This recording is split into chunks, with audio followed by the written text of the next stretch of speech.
Les gars, l'heure est grave. Le Mali accuse l'Ukraine, l'Algérie des États terroristes qui sponsorisent le terrorisme en Afrique. Si vous n'êtes pas encore abonné sur la chaîne, allez un des États du Sahel. Je vous invite à aller vous abonner et à partager la vidéo. Ensemble de votre délégation, nos chaleureuses félicitations pour le travail remarquable abattu durant ce mois d'août 2024. Le Mali a demandé à participer à cette réunion essentiellement pour partager ses vives préoccupations face aux implications et aux conséquences de la fourniture des armes à l'Ukraine sur nos pays, sur nos populations, loin de la ligne de front entre la Russie et l'Ukraine. Comme vous le savez, depuis l'éclatement de la crise entre la Russie et l'Ukraine, le gouvernement du Mali a adopté une position de neutralité.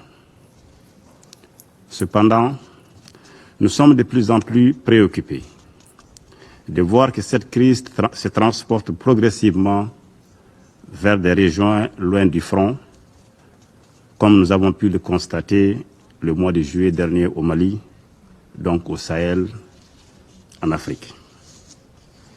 En effet, le porte-parole de l'agence ukrainienne de renseignement militaire et l'ambassadeur de l'Ukraine au Sénégal ont avoué publiquement et de manière assumée l'implication de leur pays dans l'attaque lâche, traître et barbare les 24, 25 et 26 juillet 2024 des groupes terroristes ayant causé la mort d'éléments des forces de défense et de sécurité du Mali à Tizawaten, au Mali, ainsi que des dégâts matériels importants.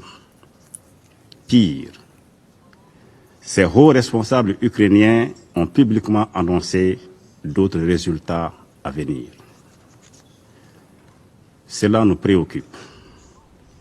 Le gouvernement du Mali réitère sa condamnation ferme de ce soutien assumé de l'Ukraine aux formations terroristes au Mali, au Sahel et en Afrique. Il a décidé de rompre les relations diplomatiques entre le Mali et l'Ukraine. Et le Mali appelle le Conseil de sécurité à prendre ses responsabilités face à ce choix délibéré de l'Ukraine afin de prévenir ces actions subversives qui menacent la stabilité au Sahel, voire sur le continent africain.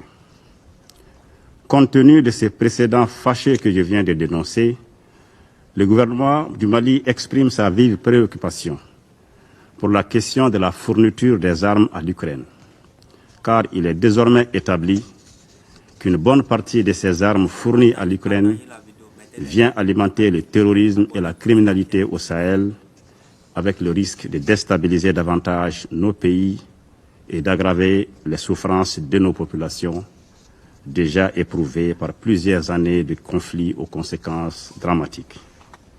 Nous appelons donc les pays qui fournissent ces armes à l'Ukraine de s'assurer que les dites armes ne tombent pas entre les mains de groupes armés terroristes et extrémistes au Sahel et en Afrique.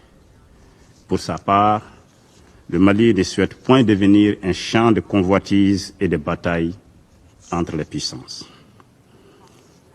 Monsieur le Président, je voudrais saisir cette occasion pour répondre à l'ambassadeur d'Algérie qui, lors de la table ronde sur les 75 ans de la Convention de Genève sur le droit de la guerre, tenue le 26 août 2024 en Suisse, a cru bon de déclarer avoir, je cite, appris qu'un drone a effectué une frappe dans le nord du Mali, tuant une vingtaine de civils. Et de poursuivre, je cite, ceux qui appuient sur la manette de ce drone n'ont de compte à rendre à personne sur ces frappes. Fin de citation. En réponse, je voudrais dire avec ma grande surprise de voir une diplomate faire une affirmation aussi grave qu'infondée sur la base de simples allégations de presse. En colportant à la légère ces informations de presse non vérifiées, il se fait le relais de la propagande terroriste dans notre région. Pour ma part, je rappelle à mon collègue algérien que les forces de défense et de sécurité du Mali sont des forces professionnelles qui mènent une lutte implacable contre les groupes terroristes dans le respect strict des droits de l'homme et du droit international humanitaire pour libérer notre territoire et pour protéger nos populations et les biens. De quoi s'agit-il en réalité?